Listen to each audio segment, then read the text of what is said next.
베드로전서 1장을 통해서 우리가 어떤 존재인가에 대해서 말씀을 주셨습니다.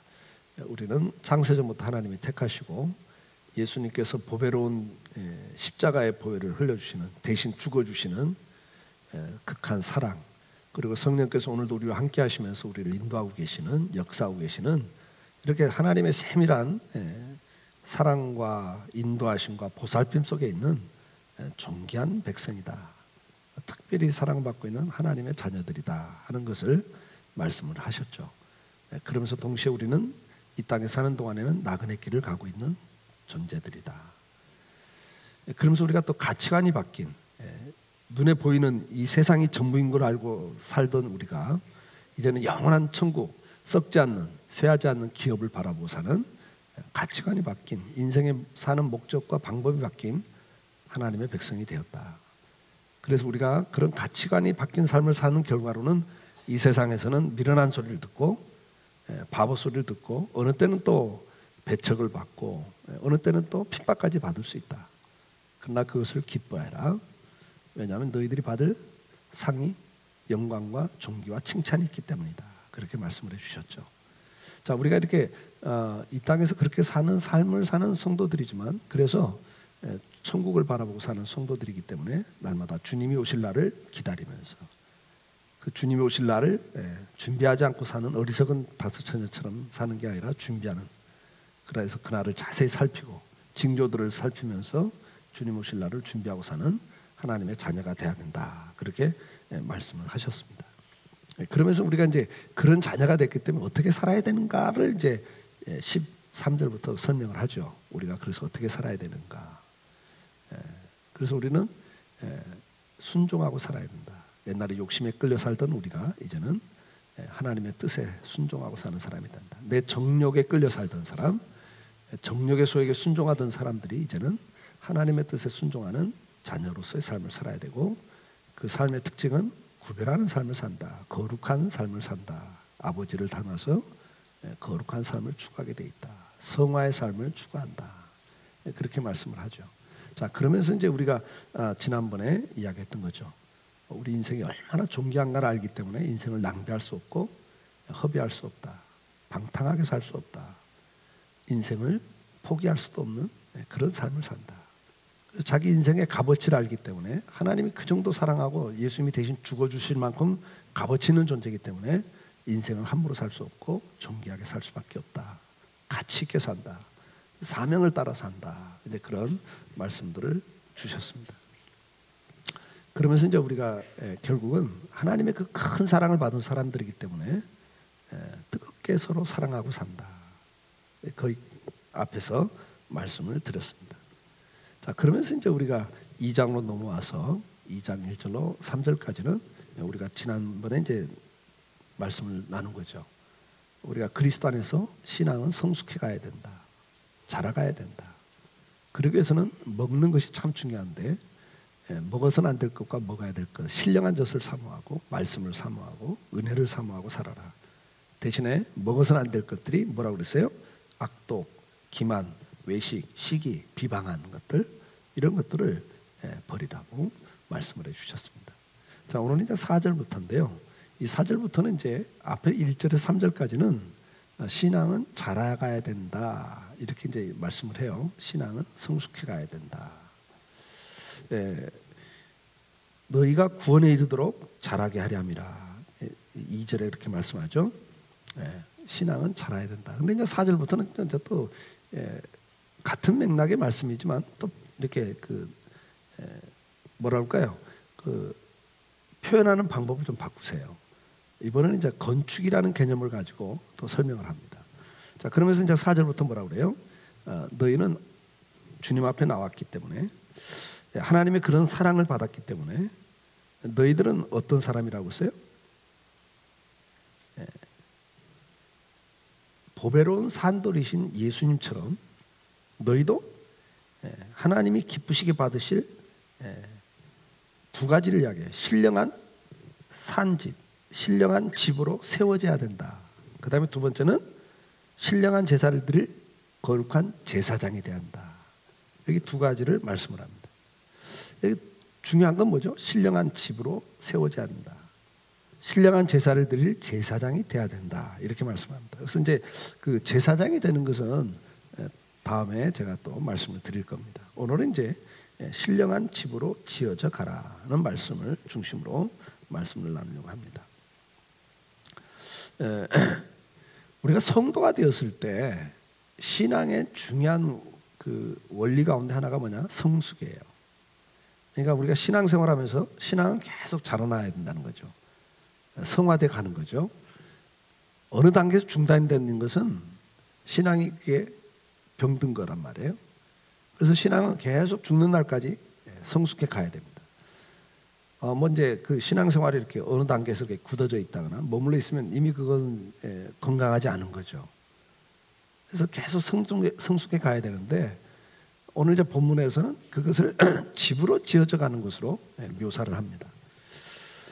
성전이라는 이야기인데요. 신령한 집이라는 개념을 놓고 이야기할 때 거기는 하나님이 임하시는 곳, 하나님이 함께하는 장소, 그 집을 이야기할 때 우리가 신령한 집, 그러면 우리가 보통 이제 성전 그러죠. 성전. 근데 이제 성전을 이야기할 때는 성전의 종류가 여러 가지가 있습니다. 구약의 성전이 있죠. 솔로몬이 짓고 그 다음에 또 무너진 다음에 헤롯 왕이 짓던 그런 성전들. 그건 뭐죠? 돌로 진 건물로 된 성전이 있습니다. 두 번째 성전은 그 돌로 된 성전은 이제 여러분 잘 아는 열왕기상 5장 18절 솔로몬이 건축자와 히람의 건축자와 그발 사람이 그 돌을 다듬고 성전을 건축하기 위하여 제목과 돌들을 갖추니라. 이 돌로 만든 나무로 만든 성전이 있죠. 그리고 이제 또 하나의 성전은 이 땅에 오신 주님이죠. 마태복음 12장 6절 내가 너에게 이르노니 성전보다 더 큰 이가 여기 있느니라. 요한복음 2장 21절 그러나 예수는 성전된 자기 육체를 가리켜 말씀하신 것이라. 그래서 이제 성전의 구약 성전은 그래서 히브리서는 그 그림자라 모형이라 그래요. 실체의 모형 그림자. 그러면서 실체가 누구냐? 예수 그리스도란 말이에요. 성전이라는 개념이 뭐죠? 하나님이 임재하신 장소란 말이에요. 임재하신 하나님, 이 땅에 오신 하나님, 예수님이란 말이에요. 그래서 이제 예수님이 저 성전을 허물어 버려라. 내가 3일 만에 다시 짓겠다. 그러면서 그것은 당신이 죽은 다음에 3일 만에 부활하실 걸 말씀하시면서 당신을 말씀했다. 그렇게 이야기를 한단 말이죠. 그 다음에 이제 성전이 이제 또 이야기되는 게 어디 나오냐면 고린도전서 3장 16절이에요. 고린도전서 3장 16절 너희가 하나님의 성전인 것과 하나님의 성령이 너희 안에 계시는 것을 알지 못하느냐. 그래서 성전이 세 번째 성전은 뭐죠? 우리가 성전이에요. 성전이란 개념은 뭐죠? 하나님이 임하신다. 하나님이 함께 하신다는 개념이거든요. 구약의 성전은 뭐죠? 거기 제사를 드리고 나면 하나님의 영광이 거기 임하셨어요.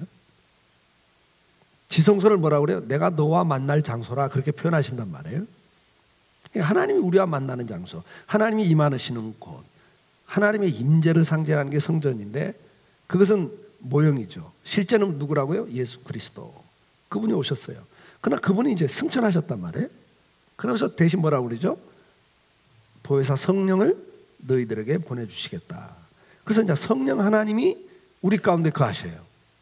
이게 이제 신약 시대죠.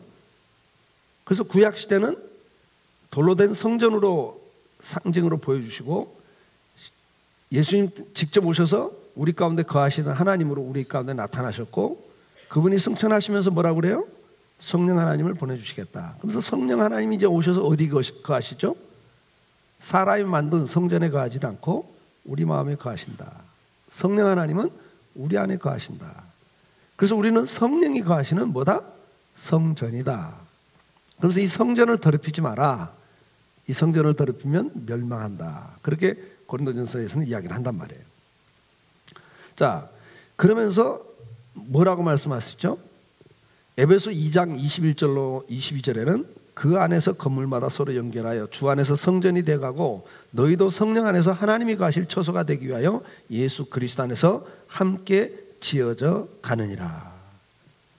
여기서 성전은 또 뭐라고 그래요? 교회를 말해요. 교회. 그래서 에베소에서는 교회가 성전이다. 그러면 교회가 뭐냐? 이 예배당이 아니라 모여있는 여러분들이 성전이라는 거예요. 그러니까 성령 하나님은 오늘 어디 거하세요? 내 안에 거하세요. 그러나 내 안에만 거하시는 게 아니죠. 우리 성도들 모두 안에 거하시면서 어떻게 해요? 중요한 개념 하나를 이야기해요. 너희가 함께 지어져 간다. 그러니까 구약의 성전을 짓는 것처럼 오늘 신약의 교회가 함께 지어져 가는 성전이다. 그래서 교회가 성전이다. 그렇게 또 설명을 해요. 그러니까 성전을 성경에서는 네 가지로 이야기를 합니다. 구약의 성전, 그 다음에 예수 그리스도, 그 다음에 우리 자신, 그 다음에는 교회라는 공동체가 하나님이 거하는 집이다. 그래요. 성전, 신령한 집, 그렇게 표현이 된단 말이죠. 근데 이제 문제는 뭐냐? 구약의 성전은 무너졌어요. 예수님은 승천하셨어요. 그러니까 남아있는 성전이 뭐예요?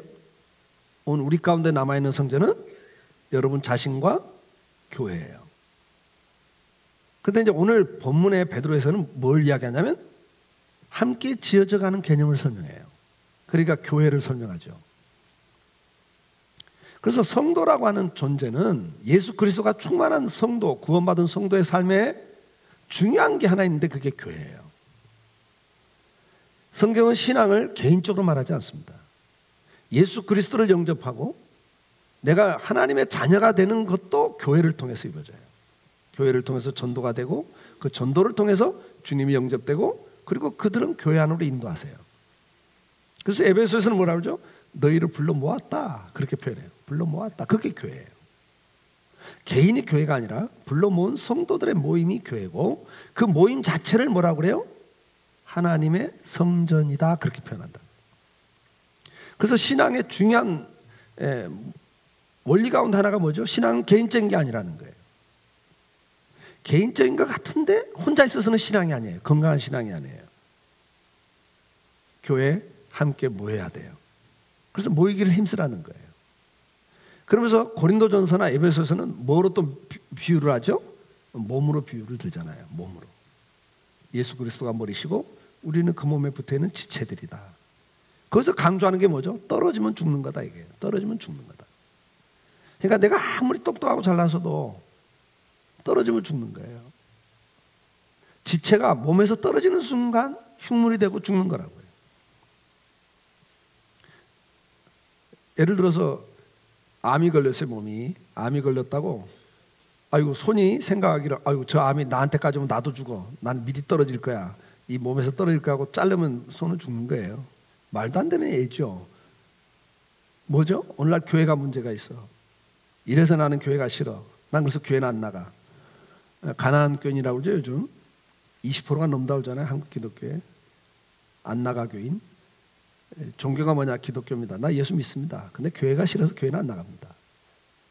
근데 그건 이미 정상적인 신앙이 아니에요. 중요한 건 뭐죠? 연결되는 거예요. 에베소 2장에서는 뭐라고 그래요? 서로 이 건물을 이야기하면서 그 안에서 건물마다 서로 연결하여 주 안에서 성전이 되어가고 그래요. 연결돼 있어야 돼요. 에베소 2장 22절에 뭐라고 그러죠? 너희도 성령 안에서 하나님이 거하실 처소가 되기 위하여 그리스도 예수 안에서 혼자 지어져 가는 게 아니라 어떻게 지어져 가요? 함께 지어져 가느니라. 신앙생활은 혼자 하는 게 아니에요. 함께 가는 거예요. 우리는 개인으로 자기 마음의 성전을 거룩하게 깨끗하게 만들어가는 작업을 해야 돼요. 그와 동시에 우리는 함께 지어져 가야 됩니다. 신앙의 공동체를 아름답게 만들어가는 것이 저와 여러분에게 주신 사명 중에 하나입니다. 그러나 이 성전의 중요한 건 뭐죠? 몸으로 비유를 들고 건물로 비유를 드는데 교회를 몸으로 비유할 때는 예수 그리스도가 머리다 그렇게 말씀해요. 근데 건물로 비유할 때는 예수 그리스도가 누구다? 기초석이다 그렇게 이야기한단 말이에요. 모퉁이 돌이라는 건 가장 그 코너에 중요한 자리를 차지하는 기초석을 말하는데요. 예수 그리스도가 기초석이라는 거예요. 그러니까 신앙의 모든 원리는 예수 그리스도 안에 있어요. 예수 그리스도를 중심으로 해야 돼요. 주님과 별개로 가는 것은 신앙이 아니죠.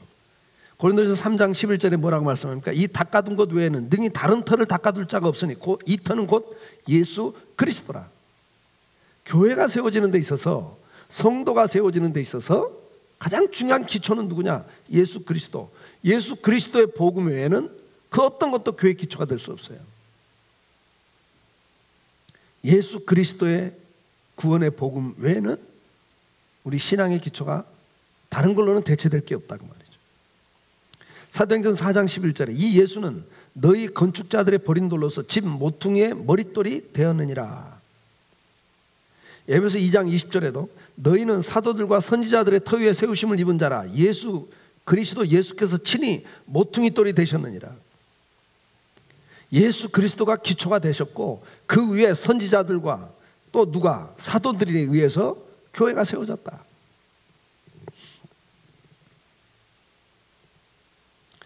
모든 교회는 예수 그리스도의 대속을 통한 구원을 받은 성도들이라 그 말이에요. 교회는 어떤 다른 단체가 아닙니다. 여기는 예수 그리스도를 통해서 구원받은 성도들의 모임이에요. 여기는 동창회가 아니고 친목회도 아니고요. 동호회도 아닙니다. 철저하게 예수 그리스도가 나의 구주십니다라는 고백을 한 사람들의 모임이에요. 그래서 교회는 모든 회의를 할 때나 모든 결정을 할 때 세례받은 사람들의 모임에서 하는 거예요. 공동회에서 하는 거예요.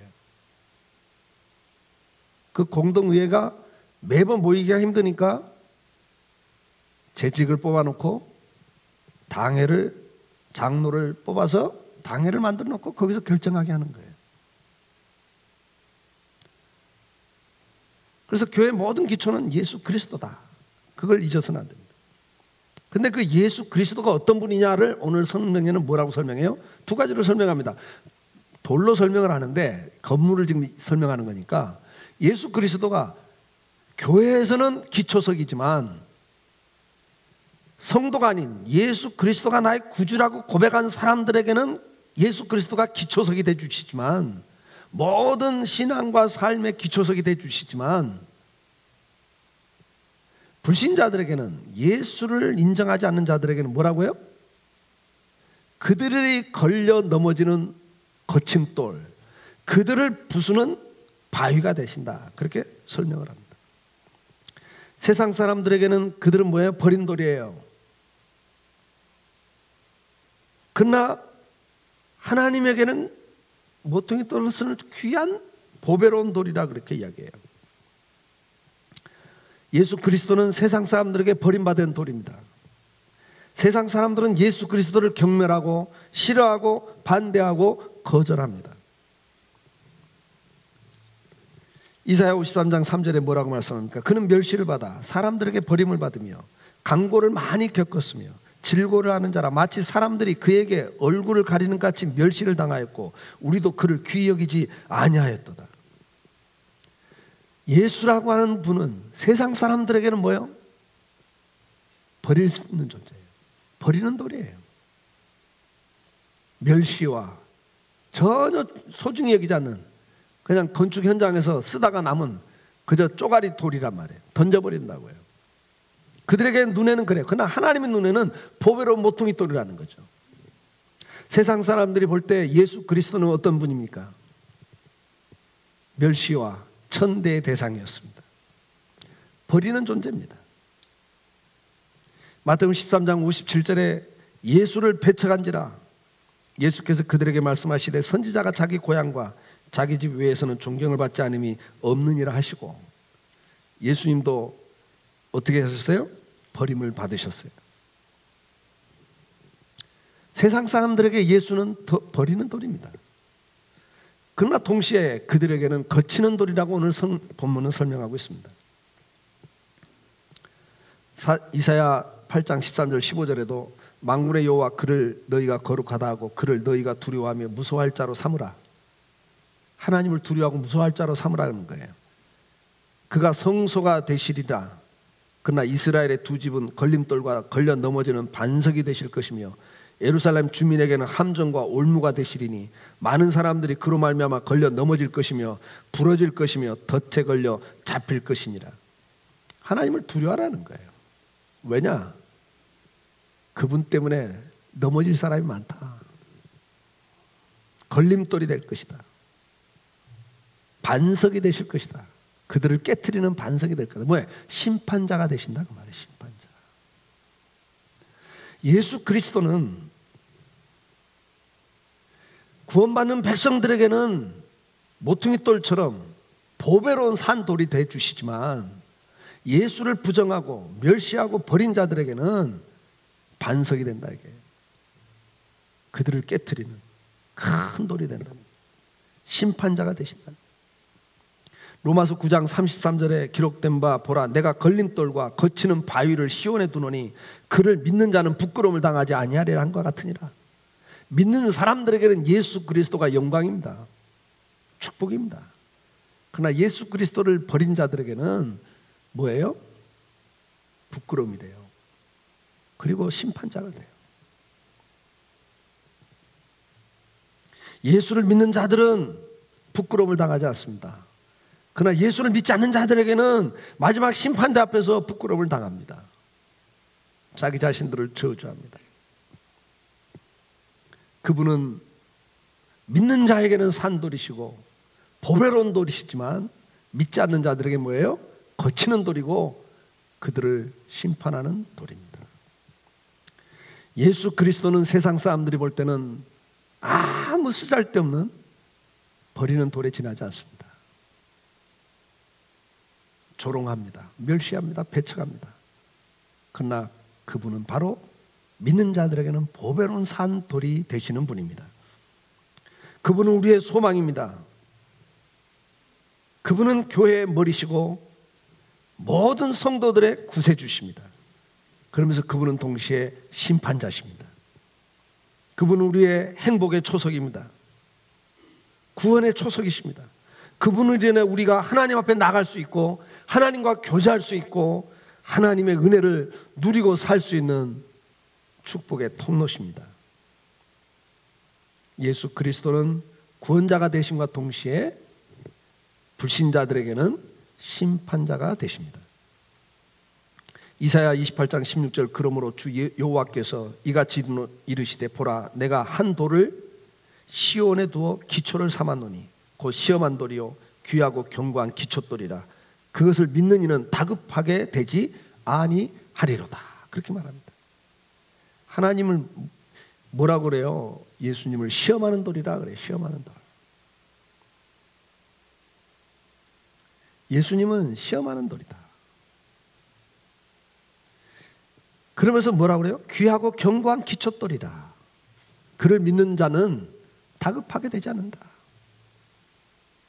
그러나 믿지 않는 자는 뭐예요? 시험하는 돌이기 때문에 예수 그리스도를 믿냐 안 믿냐 가지고 구원과 지옥의 형벌이 결정되는 시험하는 돌이에요. 믿는 것처럼 축복이 없습니다. 오늘 우리는 다급하지 않는 구원을 받는 은혜가 있는 성도가 된 거예요. 자, 그런 성도가 되었기 때문에 이제는 어떻게 하느냐? 예수 그리스도 안에서 어떻게 하라고요? 산돌이신 예수 그리스도 안에서 너희도 이제 그분 안에서 지어져 가라. 함께 지어져 가라. 오늘 너희도 산돌같이 신령한 집으로 세워지고 예수 그리스도로 말미암아 하나님이 기쁘시게 받으실 신령한 제사를 드릴 거룩한 제사장이 되라. 오늘 그렇게 우리에게 권면을 하고 계십니다. 너희도 산돌같이 신령한 집으로 세워져 가라고 말씀합니다. 산돌은 그리스도죠.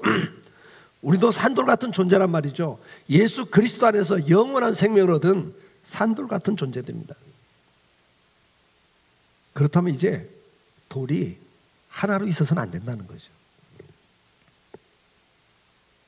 예수 그리스도 안에서 새 생명을 얻은 산돌이 되었다면 이제는 예수 그리스도가 기초석이기 때문에 그 위에 너희가 신령한 교회로 집으로 함께 지어져 가라고 말씀을 하고 있습니다. 성도는 살아있는 존재들입니다. 생명을 얻는 존재들입니다. 어떤 상황 속에서도 죽지 않고 망하지 않는 산돌이 되었습니다. 비바람이 불어쳐도 눈보라가 불어쳐도 어떤 더위와 어떤 기근 속에서도 살아 움직일 수 있는 생명을 가진 하나님의 백성들이 된 것입니다. 성도는 그런 존재입니다. 성령의 은혜 속에서 소망을 가지고 사는 존재들입니다. 자, 그러면 우리가 이제 중요한 건 뭐죠? 산돌이 되었는데 이제 예수 그리스도 위에 함께 지어져 가야 된다는 거예요. 함께 지어져 가기 위해서는 어떻게 해야 되느냐? 에베소 2장에서는 교회를 이야기하면서 두 가지로 이야기하죠. 건물로 이야기를 하는 거, 하나는 집으로 이야기를 해요. 그러면서 2장 21절 그 안에서 건물마다 서로 연결하여 주 안에서 성전이 되어가고 그렇게 말합니다. 이제 여러분들이 산돌이 되었잖아요. 산돌이 되었으면 이제는 그 돌 하나로 있는 존재가 아니라 이제는 함께 성전으로 신령한 집으로 지어져 가야 된다는 거예요. 건축에는 수백 가지의 재료가 들어갑니다. 모든 재료들은 각자 모양과 기능이 다릅니다. 벽돌, 나무, 철제, 플라스틱, 기와 내부 인테리어에 들어가는 각가지 소재들, 수백 가지의 재료들이 모여서 한 건물을 이루는 것입니다. 그 재료들 가운데 한 가지가 없으면 모양이 나질 않죠. 보기가 흉하게 됩니다. 예를 들어서 우리 교회 또 들어오다 보면 외장은 벽돌로 쌓아놨는데 그 벽돌 가운데 하나가 만약에 빠지면 건물이 흉해집니다. 만약에 기와집에서 기와 한 장이 깨지면 뭐 그 한 장 깨진 걸로 문제가 끝납니까? 비가 와보세요. 집 전체를 망가뜨립니다. 기와 한 장이 깨진 거지만 그 기와 한 장 깨진 것 때문에 나머지 기와가 나머지 모든 건물을 이루는 재료들이 다 정상이라 할지라도 그 깨진 기와 한 장 때문에 집이 물바다가 되고 가재들 다 망치고 벽지고 뭐고 다 망가져 버리는 거예요. 재료 하나하나가 소중한 거예요. 우리는 모두가 필요한 존재들입니다. 소중한 자들입니다. 서로를 피차 인정하고 존중하고 감사하고 살아야 된다는 이야기입니다. 교회는 어떤 한 사람에 의해서 이루어지는 모임이 아닙니다. 누차 설명했지만 우리 교회에서 저 사람은 정말 필요한 사람이야, 중요한 사람이야. 저 사람만 없으면 우리 교회는 좋을 것 같아. 그런 존재는 존재하지 않아요. 다 필요한 존재입니다. 이 건물이 하나 이루어지는 데 수백 가지 재료가 들어가는 거예요. 근데 그 재료 가운데 하나만 없어도 건물은 정상적으로 지어질 수가 없어요. 모양도 안 나오고 기능도 제대로 안 된단 말이죠. 조금 전에 설명한 것처럼 저희 지붕도 알루미늄 판을 연결했는데 그 연결된 부위에 실리콘을 쏘는데 실리콘 전체 지붕 가운데 한 군데 바늘만한 구멍이 나도 비가 새고 난리가 나잖아요. 어디 한 부분만 문제, 아주 바늘구멍만큼만 어디 구멍이 생겨도 건물 전체 문제를 일으킨단 말이에요. 우리가 볼 때는 저분은 정말 뭐 교회에 기여도가 전혀 없는 분 같아요. 뭐 기여도는커녕 문제만 일으키는 사람 같아요. 그래도 아니에요. 그분이 필요한 분들이에요. 우리는 항상 교회를 이룰 때 뭘 생각해야 되냐면 다른 사람을 인정하셔야 됩니다. 존중하셔야 됩니다. 그리고 그분이 있기 때문에 오늘 나도 함께 지어져 가고 있는, 나도 존재 가치가 인정되는, 그래서 그분 때문에 내 가치가 인정된다는 사실을 생각하면서 기뻐하고 고마워해야 돼요. 옆에 있는 분 때문에 건물 전체가 사는 거란 말이에요. 나도 살고 같이 사는 거예요. 이걸 항상 서로 인정해 주셔야 됩니다. 그래서 우리 속에는 뭐가 있어야 돼요? 우리가 지체들을 볼 때 저분도 산돌이다, 저분도 주님께서 십자가에 죽기까지 하시면서 구원해 주신 산돌이다, 하나님의 자녀다. 지금 모양이 어떤 모양이든 어떤 기능을 하든 간에 그건 중요하지 않아요. 서로를 인정하는 게 중요해요. 옆에 있는 분에게 한 말씀 하시죠. 있어줘서 고맙습니다. 옆에 계셔서 고맙습니다. 여러분 항상 고백을 하셔야 돼요. 당신 때문에 저도 빛이 납니다. 이 고백을 항상 해야죠. 이 몸의 비유와 똑같은 비유예요, 여러분요. 지체 가운데 하나도 쓸모없는 지체가 없다고 주님 말씀하잖아요. 손이 발들어 너는 쓸모없어 이렇게 말할 수 없다고 그러잖아요. 모든 지체가 다 귀한 거예요. 두 번째 중요한 건 뭐냐? 함께 지어져 가는 것은 두 번째 어떤 요소가 필요하냐? 다듬어져야 된다는 거예요. 근데 여기서부터가 좀 어려운 작업이에요. 교회는요, 다 필요한 존재들인데 그 모든 재료들이 한 건물을 이루기 위해서는 어떻게 해야 돼요? 다듬어져야 되는 거예요. 에베소에서 말씀할 때 함께 지어져 간다. 그때 그건 이 성경 기록될 그 시대의 개념으로는 이 석재 건축물을 말하거든요. 돌을 가지고 집을 짓는단 말이에요, 주로. 근데 자연석을 갖고 집을 짓는 건 정원에 놓으면 아름답지만 자연석은 건물을 지을 수는 없다. 자연석을 가지고. 왜요? 그 자연석을 갖고 집을 짓다가는 모양이 제대로 나오지 않고 위험하거든요. 그 돌이 돌과 사이를 물려야 되고 제대로 물려줘야 되기 때문에 다듬어서 돌을 쌓는다고요. 그 다듬는다는 개념이 뭐죠? 깨는 거예요. 다른 것과 연결시키기 위해서 어떻게 해요? 모양을 깨는 거예요. 깨는 거예요. 자르고 깨는 거라고요.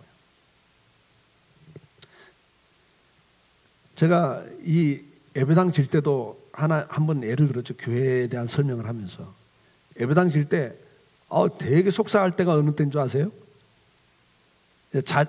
자재가 들어오잖아요. 그러면 이제 예를 들면 벽돌을 쌓는다. 그러면요 벽돌이 막 몇 차가 들어와요. 그러면 조족공들이 오셔가지고 벽돌을 쌓기 시작하는데 이 파벽이 비싼 벽돌이거든요. 저희 외장 벽돌이 저게 이제 옛날 건물에서 뜯어낸 벽돌이거든요. 그래서 막 시멘트가 묻어 있고 그래요. 뜯어냈기 때문에. 근데 저게 자연스러운 맛을 주고 오래된 벽돌이기 때문에 경고성도 있고 그래서 저걸 쓴다고요. 그래서 일반 새 벽돌보다 더 비싼 벽돌이거든요. 이게 비싼 벽돌을 갖다 놨는데 조족공들은요 망설이지 않고 망치로 깨버린다고요.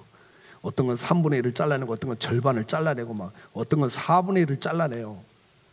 막 옆에서 보면 막 돈이 날아가는 거잖아요. 막 한 장이 얼마인데 막 저걸 막 깨잖아요. 그러면 저는 뭐 깨트린 벽돌을 이제 쪼가리 벽돌을 주워다 옆에다 놓습니다. 이것도 쓰라고. 안 써요 또. 예.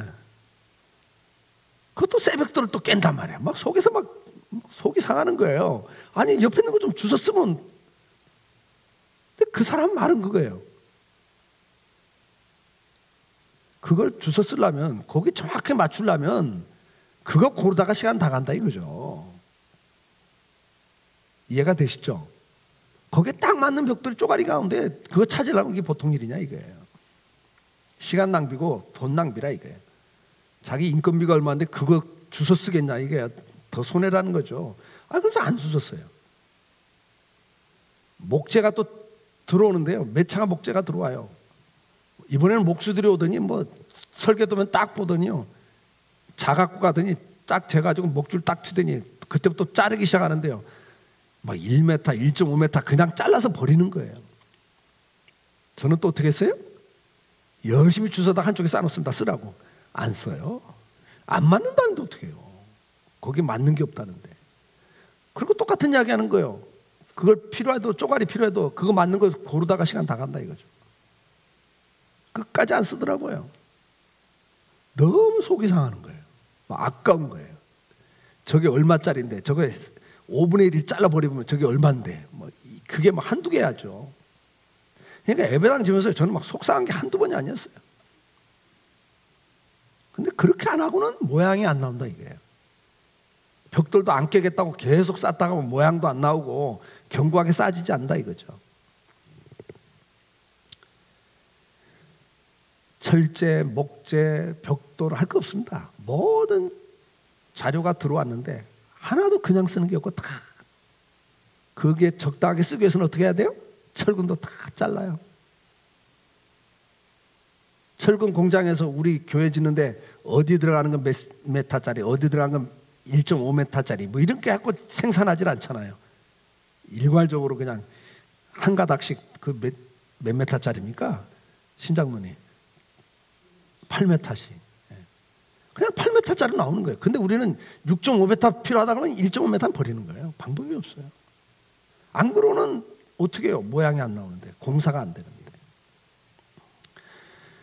이 건물에 적합하게, 건물마다 사이즈가 다르고 모양이 다르기 때문에 그 건물에 적합하게 모든 재료는 맞춰지게 돼 있어요. 어떻게 합니까? 잘라요. 어떤 건 깨트려요. 어떤 건 깎아내요. 어떤 건 휘어요. 모양을 내기 위해서. 오늘 본문에 사용되는 개념은 돌로 건축하는 걸 말하죠. 모양 있게 건물이 안정되게 저지려면 다 깎아야 돼. 깨트려야 된다는 거예요. 우리가 그리스도 안에서 함께 지어져 가기 위해서는 서로를 위해 깎아야 될 부분을 깎아야 된다는 이야기입니다. 서로 자기 모습을 그대로 두고 있으면 건물이 될 수가 없어요.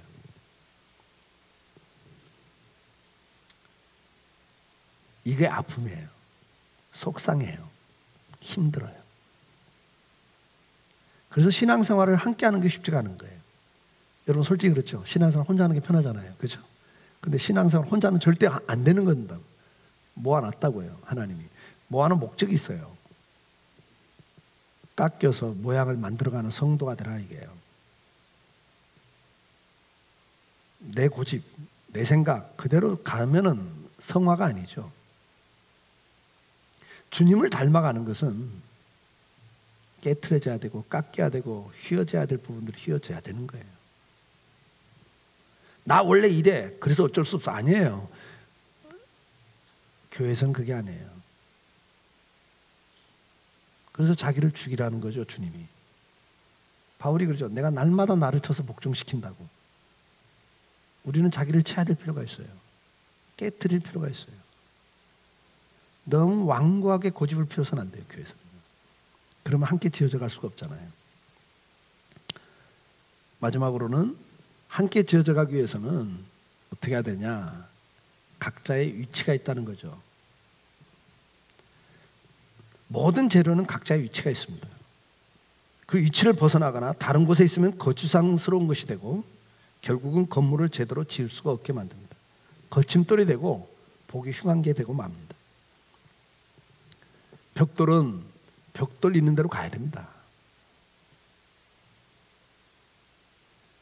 벽돌은 벽에다 쌓아야 돼요. 근데 벽돌을 이 통로에다 쌓으면 어떻게 됩니까? 그건 건물 망치죠. 여러 사람 걸려 넘어지게 만듭니다.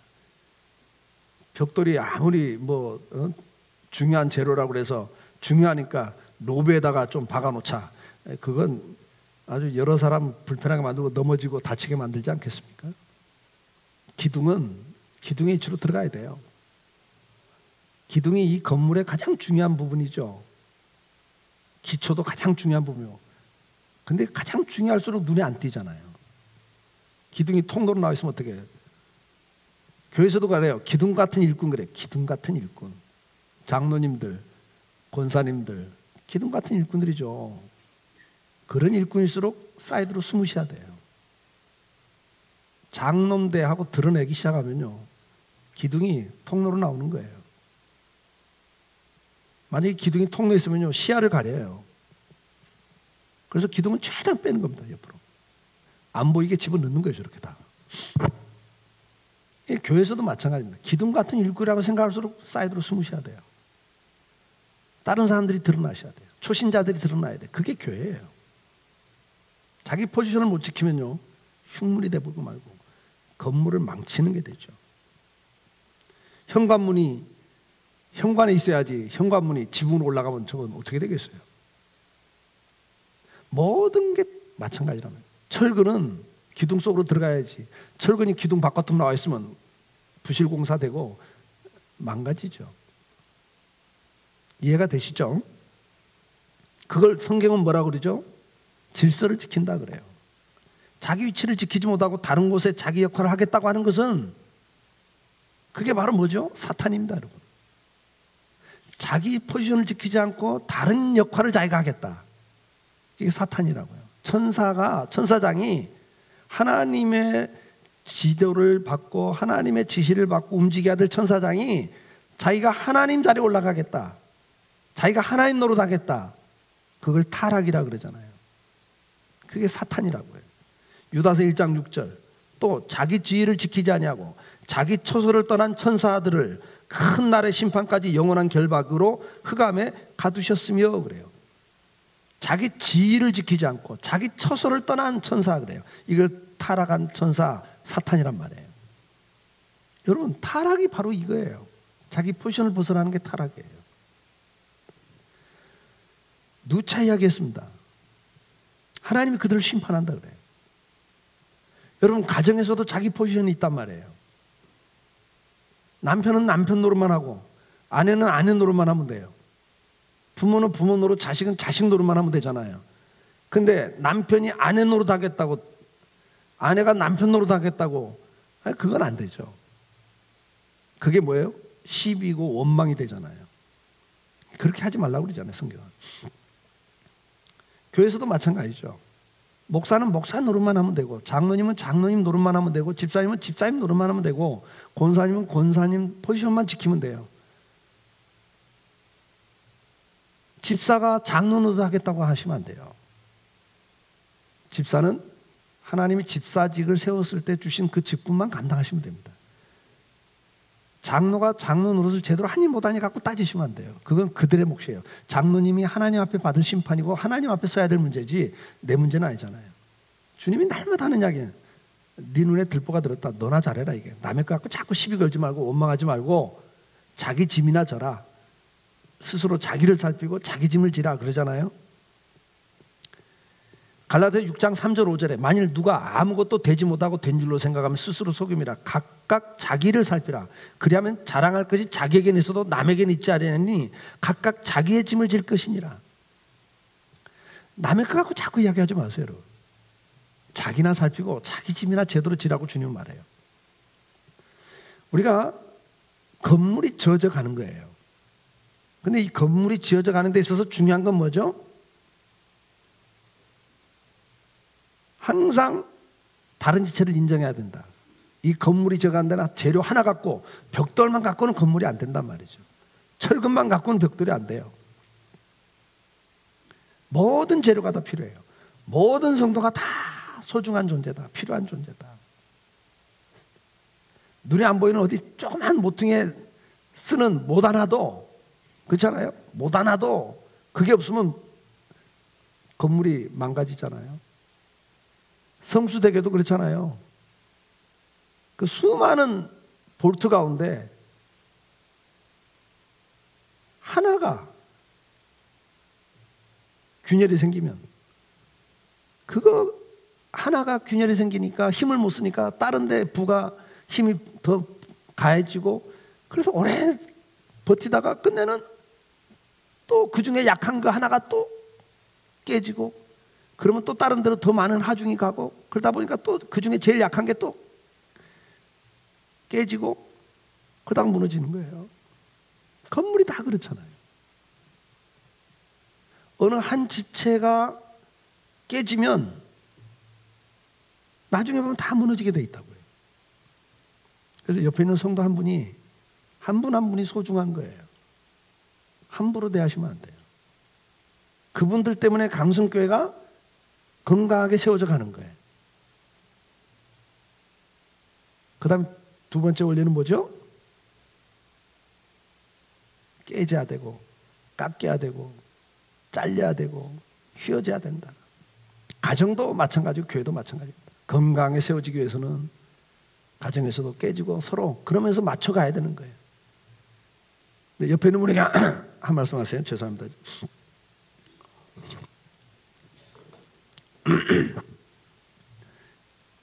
옆에 있는 분에게 한 말씀 하세요. 당신이 깨지세요.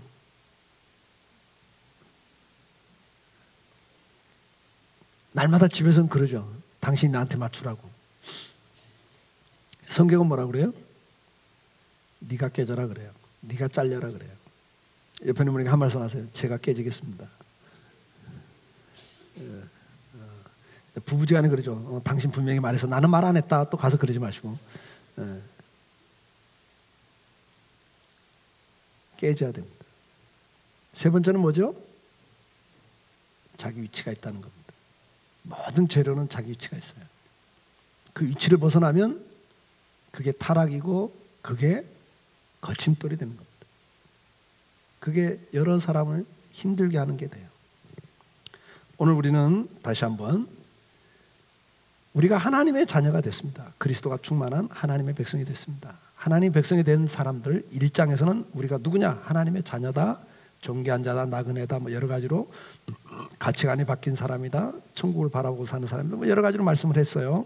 그렇기 때문에 어떻게 살아야 된다? 순종하는 자식처럼 살아야 된다. 거룩한 자가 돼야 된다. 그리고 또 어떻게 살아야 된다고 그랬죠? 피차 자기 인생을 소중히 간직하고 낭비해서는 안 되고 피차 뜨겁게 사랑해야 된다. 그러면서 2장에 넘어오면서 뭐라고 그래요? 2장에 넘어와서는 신앙은 성장해야 된다. 그 다음에 뭐죠? 4절부터는 지금 함께 지어져 가야 된다. 신앙은 개인적인 게 아니다. 그리스도가 충만할 사람일수록, 은혜를 제대로 받은 사람일수록 개인적으로 가지 않고 함께 세워져 가는 거예요. 함께 지어져 가는 거예요. 함께 지어져 가기 위해서는 어떻게 해야 돼요? 다른 사람을 인정해주고 존중해주고 알아줘야 되고 고마워해야 되고, 그 다음에 두 번째는 뭐죠? 자기가 깨어지고 깎여야 될 부분을 깎여서 누군가가 맞춰줘야 된다는 거. 맞춰주는 사람이 성숙한 사람이에요. 그리고 뭐죠? 자기 위치를 지킬 줄 아는 사람들. 자기 포지션에서 하나님 나한테 맡긴 그 일을 제대로 감당하는 사람들. 그런 성도들이 모일 때 거룩한 성전이 지어져 가는 겁니다. 오늘 저와 여러분은 신앙생활을 하면서 가장 중요한 게 뭐죠? 예수 그리스도가 기초다. 예수 그리스도의 구원의 은총을 받은 성도들이 오늘 교회를 이룬다. 교회의 구성원은 정치적 때문에 오는 게 아니라 정말 예수 그리스도를 믿는 사람들만이 이 교회를 이루는 존재들이다. 그걸 꼭 기억하셔야 되고, 그리고 함께 지어져 가야 된다. 함께 지어가자는 세 가지 원리 꼭 기억하시면서 여러분들이 오늘도 예수 그리스도 안에서 거룩한 신령한 집으로 함께 지어져 가는, 그래서 귀하게 쓰임받는 하나님의 자녀들이 될 수 있기를 주의 이름으로 축복합니다. 우리 다 같이 일어나서 찬송하시겠습니다.